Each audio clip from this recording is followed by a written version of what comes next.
সদ্যহতে লোকেল মাছবিলাক যেনে ধৰক ফিছাৰী মাছ, বিলৰ মাছ, নদীৰ মাছ আপোনালোকে কেনেধৰণে খায়? আমি খুব কম খৰচত আৰু ধৰক খুব কম সময়ৰ ভিতৰত কেনেধৰণে বনাওঁ জানেনে? চাফ চিকুণ কৰি লওঁ, অকণমান কচিয়াই লওঁ, হালধি নিমখ লগাই লওঁ, লাহেকৈ অলপমান তেল দি মাছকেইটা এনেধৰণে তেলতে এৰি দিওঁ। দুইটা ছাইডে অলপ অলপ ৰঙা হোৱালৈকে ভাজি লওঁ। কেতিয়াবা কিন্তু নভজাকৈ মই পানী ঢালিয়ে দিওঁ।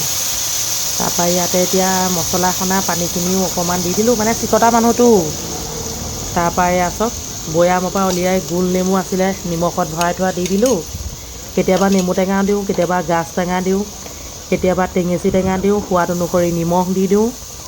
ইয়াত আৰু বেলেগ মছলা একো ব্যৱহাৰ নকৰোঁ।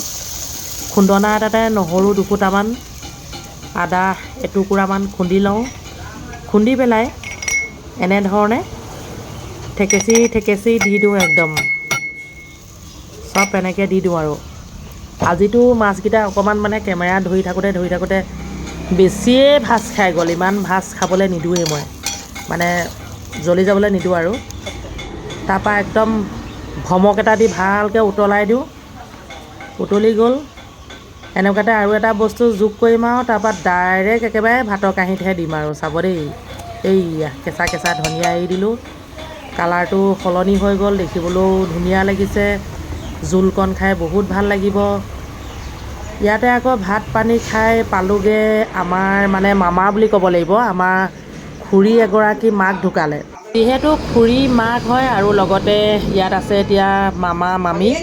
আচলতে মই নবৌ মাতি থাকোঁ, মানে বয়সত মোতকৈ সৰুহে আছিলে বোৱাৰীবিলাক অকণমান। যিয়ে নহওক এইফালে বৰতীয়া ভাত বনাই আছে আৰু দুদিনৰ পাছত সকাম আছে, আহিম আপোনালোকক দেখুৱাম। আগতে আপোনালোকে দেখিছে, আজিও এজনী নবৌ। অঁ মামী, অঁ মামীহে হ'ব ন, মামী দেউ। তাৰ পাছতে আজি আকৌ মেট্ৰিক পৰীক্ষা শেষ হৈছে, সেয়েহে 12:30 লগে লগে গোটেই কাষ্টমাৰ ফুল হৈ আছে। চাওক, ইয়াৰ পৰাও ঝলক এটা ধৰি থ'লোঁ অকণমান আপোনালোকক দেখুৱাম বুলি। লগতে অকণমানি ব্লগটো চাই কেনে লাগিলে জনাব। আজিলৈ আহিছোঁ, বাই।